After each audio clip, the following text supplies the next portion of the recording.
Монгол Улсын их хурлаас төрийн хувийн хвшлийн түншлэлийн тухай хуулийг батлаад 2 жил 4 сарын хугацаа өнгөрч байна. Өнгөрсөн онд төрийн хувийн хвшлийн түншлэлийн тухай хуульд нэмэлт өөрчлөлт оруулсан. Анхудаа манай компани томоохон хэмжээний ажлыг гүйцэтгэх санаачлаг гаргаад бүх талууд нь дандаа хождог ийм хэлбэр байгаа. Хувийн хвшил маань илүү чадварчин төсвийн ачаал маань буурна. Монголын арилжааны банкуд бол мэдээж олон улсын банк санхүүгийн байгууллагуудтай бол хамтраад Санхүүгийн байгууллагууд бол бүрэн оролцох боломжтой ийм төслүүд байгаа. Хувийн хвшлүүдтэй төрийн байгууллага хэрхэн яаж хамтран ажиллаж хөрөнгө оруулалтыг оновчтой хийх вэ?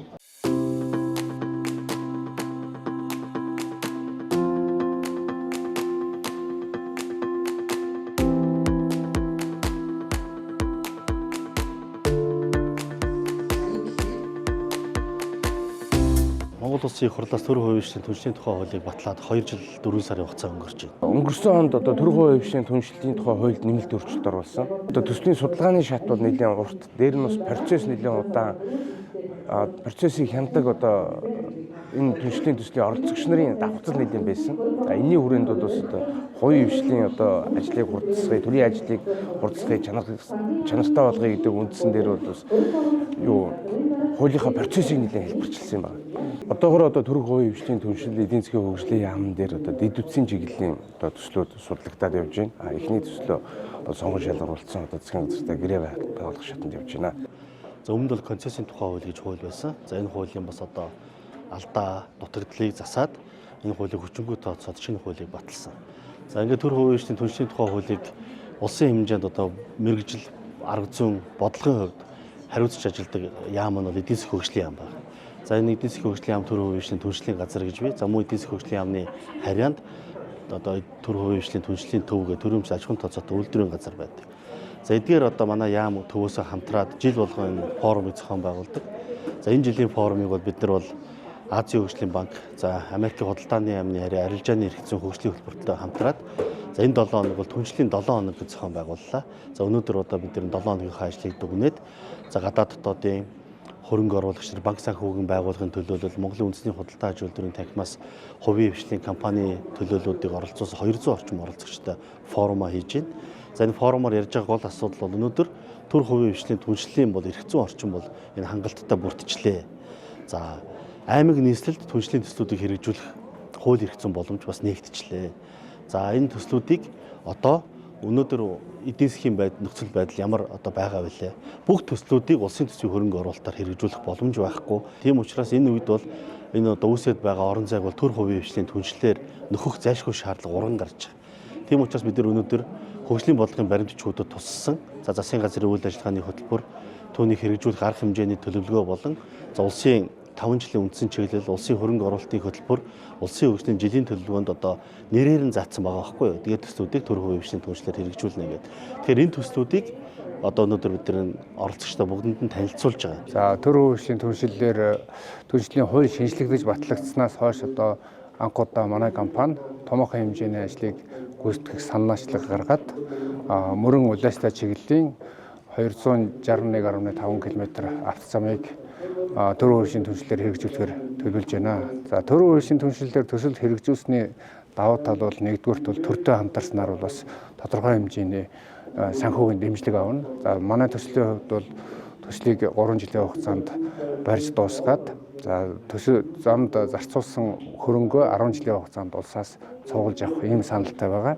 За ингэснээрээ бол бас энэ төсөл амжилттай хэрэгжих нэг дэмжлэг болдог. За нөгөө талаасаа бол төрийн байгууллагатай хамтарч ажилласнаар бол хөрөнгө оруулагчдын итгэл сэргдэг юм аа. Тэгээд ийм учраас бол төрийн хувийн хвшлээр төсөл хэрэгжүүлэхийн давуу тал бол хөрөнгө оруулалтанд бол чухал нөлөө үзүүлдэг учраас бид нар энэ төслийг хэрэгжүүлэхээр саналга гаргасч ингэж ажиллаж байна. Өнөөдөр төрийн хувийн хвшлийн түншлэлээр хэрэгжүүлэх 11 төслийг танилцуулж байна. Эдгээр төслүүдийг амжилттай хэрэгжүүлэхийн тулд олон талын оролцогч талуудыг уулзуулж мэдээлэлээр хангаж байгаа нь онцлогтой. Ирэх жилүүдэд хэд хэдэн төсөл төр хувийн хвшлийн түншлэлээр хэрэгжинэ гэж харж байна. IFC эдгээр төслүүдийг хэрэгжүүлэхэд дэмжин ажиллана. Бид Монгол Улсын засгийн газарт төр хувийн хвшлийн түншлэлийг хэрхэн зүйтэй хэрэгжүүлэх хоёр талын гэрээний нөхцөл ямар байх тал дээр зөвлөх үйлчилгээ үзүүлж байна. Хэрв гэрээ амжилттай хэрэгжиж төсөл эхлэхээр болвол IFC олон улсаас санхүүжилт татахад туслах болно.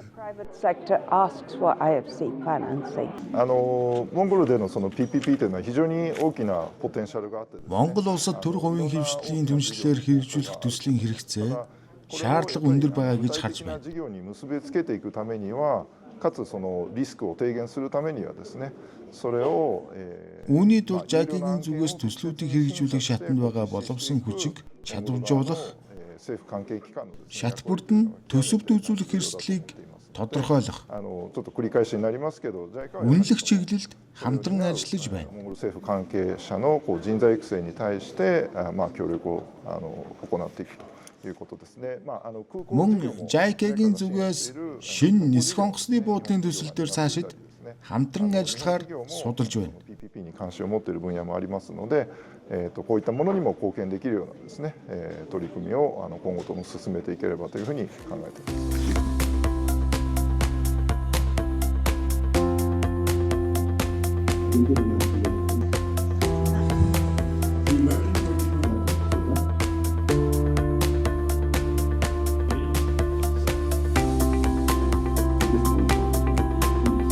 За ер нь төр хувийн түншлэл бол өөрөө амжилттай одоо зөв одоо зохиц журмын дагуу зохион байгуулагдаад хэрэгжээд явж байгаа тохиолдолд бол бүх талууд нь дандаа хождог ийм одоо хэлбэр байгаа.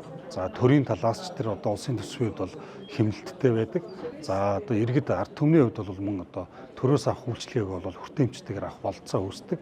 За мөн одоо хувийн хвшлийн талаас бизнесийн байгууллагын хувьд бол мөн ашигтай байх, ашиг олж авах одоо энэ бололцоонууд нэг дор одоо ингэж бүрддгээр бас онцлогтой.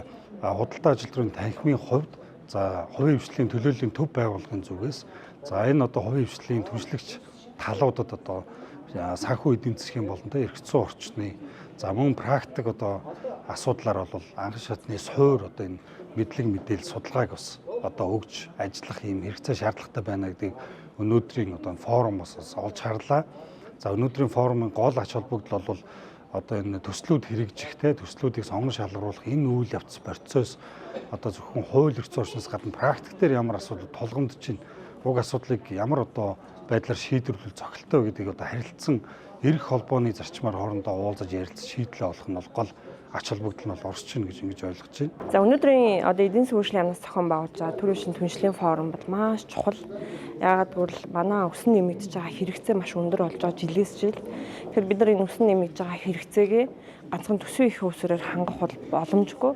Цаашдаа бид нар хувийн хвшлийнхаа боломж, хувийн хвшлийнхаа чадвар, хувийн хвшлийнхаа оролцоон дээр энэ төслүүдийг, авц замын төслүүдийг, эрчим хүчний төслүүдийг хэрэгжүүлэх юм шаардлага бий болсон. Ер нь төсвийн хөрөнгө оруулалтын удирдлага гэдэг хүрээндээ бол энэ төрийн шин түншлэлийн асуудал өөрөө ордог. Тэр утгаараа сангийн төрийн шин түншлээ илүү дэмжиж илүү манлайлж явах асуудал бол манай одоо эмчлийн бодлогын бас нэг болцсон байгаад энэ төрийн шин түншлэлээр явах юм бол хувийн хвшил маань ч илүү чадварчин, төсвийн ачаал маань ч буурна, төслүүд маань ч одоо хугацаанд чанартай юм төслүүд бий болно. Яг бол хувийн хвшил хөрөнгөө гаргаад буцаад зардлаа нөхөх асуудал ярьж байгаа учраас хамгийн бага зардлаар хамгийн сайн технологиор хамгийн сайн төслүүд одоо бий болдог. Тийм утгаар энэ төрийн шин түншлэл төсвийн хөрөнгө удирдлагын одоо хамгийн сайн хувилбар. За өнөөдрийн энэ арга хэмжээ төр хувийн хвшлийн түншлэлийн форум гэдэг арга хэмжээнд хаан банкны төлөөлөлд оролцож байна. Тэгээд олон улсын банк санхүүгийн байгууллагуудаас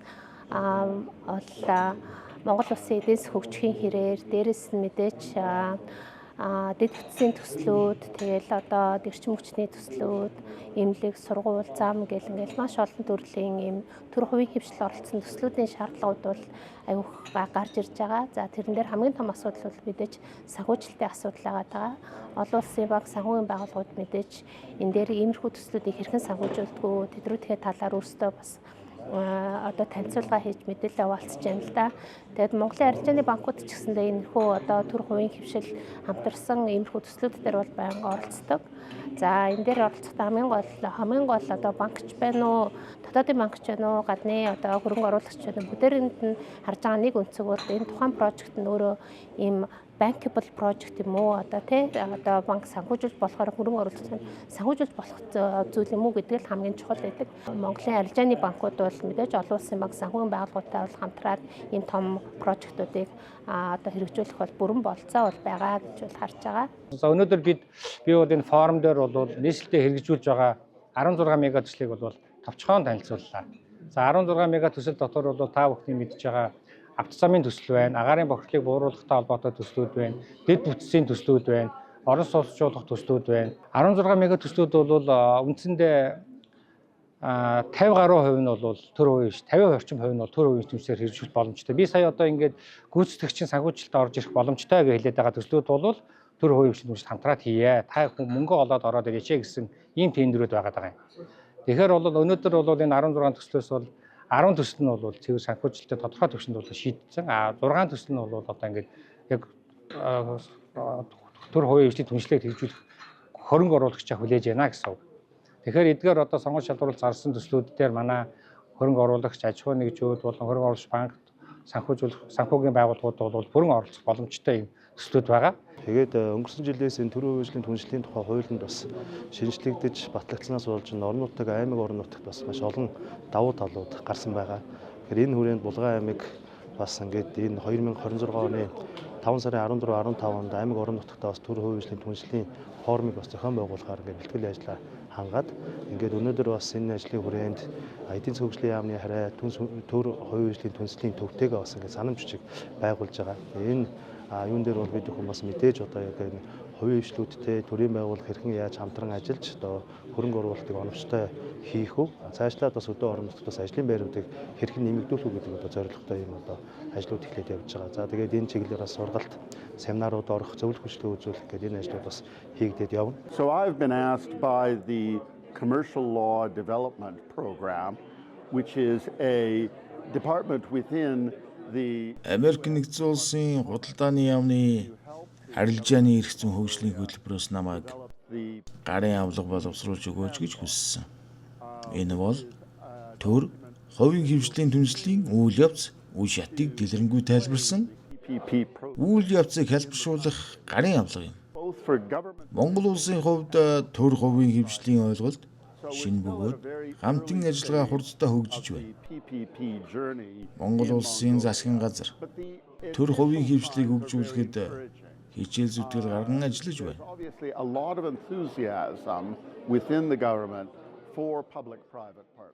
Тэр хэрээр хамтын ажиллагаа үр дүнд хүрч олон төсөөл хөтөлбөр хэрэгжинэ гэж харж байна. The opportunities going forward for PPPs in Mongolia.